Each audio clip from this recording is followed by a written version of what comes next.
Hello' everyone, মই আজি আপোনালোকক একেবাৰে পাকঘৰতে লগ পাইছোঁহি। মই আজি বনাবলৈ গৈ আছোঁ এটা পনীৰৰ ৰেচিপি। তাৰ কাৰণে মই এক কাপ পনীৰ কিউব আকাৰত কাটি লৈছোঁ, 1 কাপ চিমলা মিৰ্চ কাটি লৈছোঁ, পিঁয়াজ এটা কাটি লৈছোঁ, নহৰু হাফ চামুচ, আদা হাফ চামুচ, শুকান মছলাখিনি, কষ্টুৰি মেথি, লগত অলপ মই ক্ৰীম লৈছোঁ।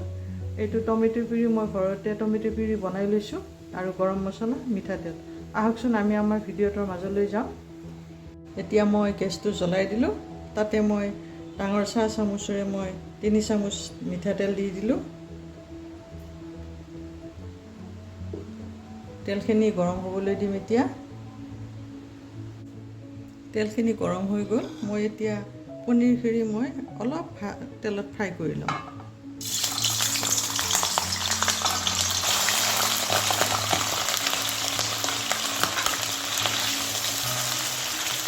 বেছি মই ফ্ৰাই নকৰোঁ, জাষ্ট অলপ ফ্ৰাই কৰি লওঁ।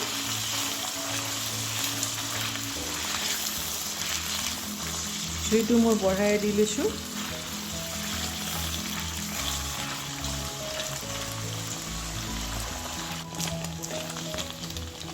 পনীৰখিনি মোৰ ভাজি হৈ গ'ল। মই এতিয়া পনীৰখিনি ইয়াতে এখন প্লেটত উঠাই লৈছোঁ।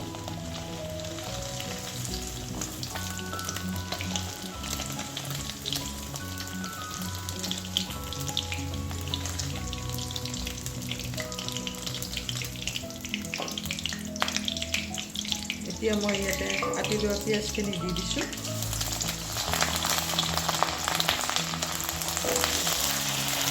লগতে মই নহৰু আৰু আদাখিনিও দি দিছোঁ।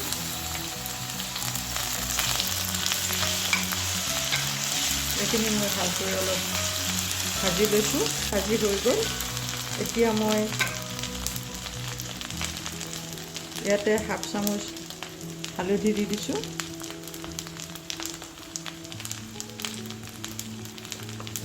হাফ চামুচ ধনিয়া গুড়ি দিছোঁ। ড্ৰাই ৰঙা জলকীয়া দিছোঁ, গুড়ি দিছোঁ। নিমখ সোৱাদকৈ অনুসাৰে দিছোঁ মই।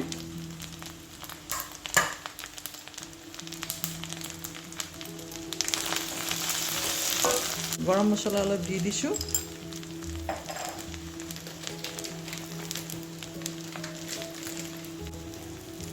লগতে মই কষ্টুৰি মেথিখিনিও দি দিছোঁ।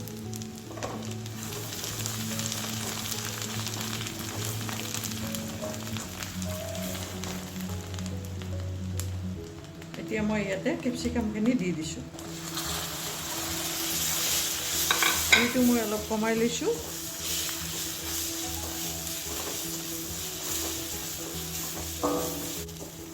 আৰু লগতে মই এতিয়া টমেটো পিউৰিখিনিও দি দিছোঁ।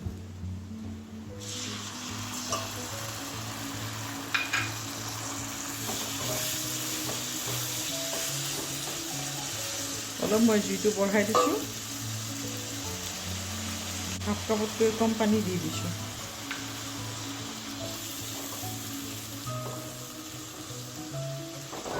জুইটো বঢ়োৱাই আছে। এতিয়া মই ইয়াতে পনীৰখিনি দি দিম।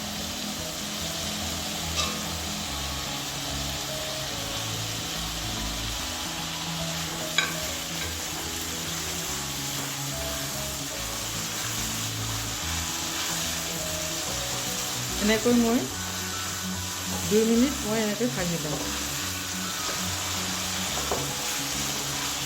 জুইটো মই অকণমান কমাই দি লৈছোঁ। জুইটো মই অলপ বঢ়াই দি লৈছোঁ। এই চামুচখনেৰে মই হাফ চামুচ চেনি দি দিছোঁ। মোৰ জিৰাটো দিব ৰৈ গৈছিলে। এতিয়া মই ইয়াতে হাফ চামুচ জিৰা দি লৈছোঁ।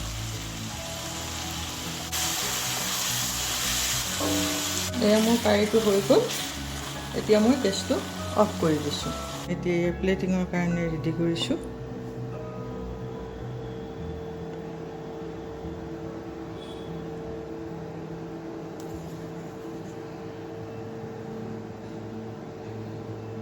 এইটো ৰেচিপি আপোনালোকে এবাৰ বনাই খাই চাব, ভাল লাগিব নিশ্চয়।